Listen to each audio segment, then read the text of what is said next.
Hello mga ka-farmers! Welcome back to my channel! For today's video mga ka-farmers ay schedule na naman po na magbigay tayo ng monthly vitamins sa ating mga baboy. At dahil Sunday ngayon mga ka-farmers, yung mag-inject po ay syempre yung asawa ko dahil wala siyang work. Ngayon mga ka-farmers, day off ko po sa babuyan pero andito pa rin ako para mag-assist sa kanya.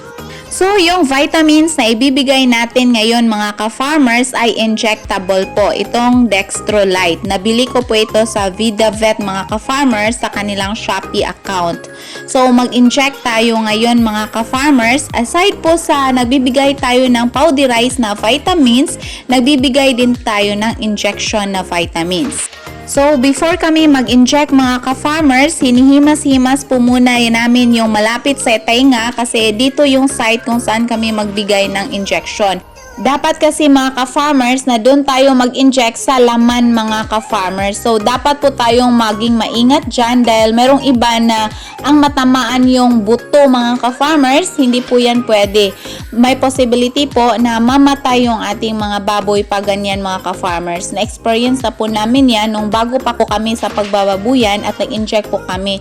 So, sa buto po yung natamaan mga ka-farmers at ayun, namatay po talaga yung aming alaga. Then, sa makikita nyo rin mga ka-farmers, yung syringe na ginagamit natin ay yung disposable. Yung mai-advise ko po mga ka-farmers, mas mabuti po yung medyo matibay na syringe yung gamitin nyo.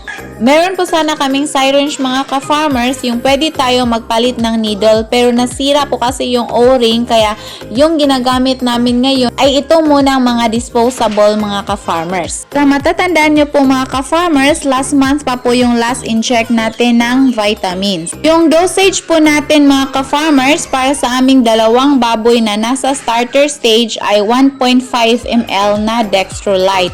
Then para naman sa tatlong biik namin na nasa pre-starter stage ay 1.25 ml po yung binibigay namin. At nakasanayan din po namin mga ka-farmers na pagkatapos namin mag-inject ng vitamins, one day po namin na hindi papaliguan ng ang aming mga baboy.